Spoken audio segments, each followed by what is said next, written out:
Merhaba arkadaşlar, ben Gülmira. Bugün sizlerle birlikte Uygur Türkleri dendiği zaman ilk akla gelen yemeklerinden biri olan havuçlu pilav yemeği yapacağız. Hem lezzetli hem doyurucu olan bu güzel yemeğimizi aramızda mutlaka deneyenler, tadına bakanlar vardır diye düşünüyorum. Artık verdiğim bu tarifimle siz de evinizde yapıp rahatlıkça tüketebilirsiniz. Hemen yapılışına geçelim. 1 kilogram kemikli kuzu eti kullandım ben. Varsa evinizde bir parçacık kuyruk yağı da kullanabilirsiniz. 1,5 su bardağı 300 gram yaklaşık sıvı yağ tenceremize alıyoruz ve etlerimizi hem çözüyoruz hem güzelce kızartıyoruz kısa ateşte. Etlerimiz kızara dursun burada. 1 kilogram havuç, 2 tane orta boy soğanımızı güzelce böyle patates kızartması şeklinde küçük küçük şerit halinde kesiyoruz. İnce olabilir. Uygur Türklerinin tarihten beri tükettiği bir sürü yemek birçok Türk boyları tarafından benimsenmiş ve kendi mutfak kültürlerinin bir parçası haline gelmiştir. 700. yılların ortasında kurulan Uygur Devleti ilk şehir hayatını geçen Türk devleti olarak tarihten yerini almış, Türk tarihine sayısız kitabe, yazıt ve kültürel eserler bırakmıştır ve kendi varlıklarını günümüze kadar devam ettirmektedir. Etlerimiz güzelce kızarmış burada. Üzerine kuru soğanlarımızı atıyoruz ve pembeleşene kadar güzelce kavuruyoruz. Üzerinden de havuçlarımızı atıyoruz. Havuçlarımızı attıktan sonra güzelce yine kavuruyoruz. Yaklaşık bir 15 dakika kavrayabilirsiniz orta ateşte. Sonrasında tuzumuzu da ekleyebilirsiniz. Sonrasında yine kaynar suyumuzu bir taraftan kettle'ımıza su koyalım arkadaşlar. Suyumuz kaynaya dursun. Kaynamış olan suyumuzdan yine havuçlarımızın üzerine geçecek şekilde yaklaşık mesela havucumuz, pirincimiz 1 kiloysa mesela 1,5 litre kaynar su koyabilirsiniz burada. Ve yine suyumuzu 15 dakika yani suyumuzu koyduktan sonra yine 15 dakika kapağını kapatıp orta ateşte kaynatmaya özen gösteriyoruz.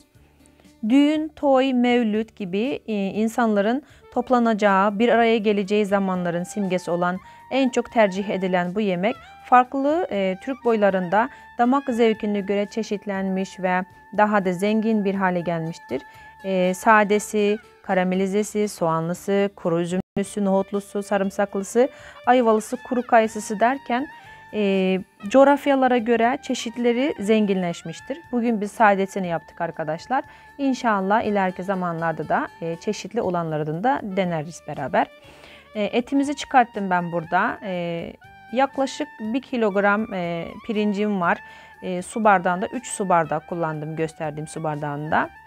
Buradaki eti çıkartmamın sebebi pirinçlerimi güzelce karıştırabileyim, kolayca karıştırabileyim diye. Püf noktasının şu anda pirinçlerimizin tenceremizin alt kısmına gelmemesi için özen gösterelim burada. Sadece üst kısmını karıştırabiliyoruz. Bu havuçlu pilavımız 2 kere demini alması gerekecek. Yani 5-6 dakika şu anda sadece üst kısımlarını birazcık karıştırıyoruz ve kapağını kapatıp 5-6 dakika bu gösterdiğim şu andaki işlemi yapıyoruz.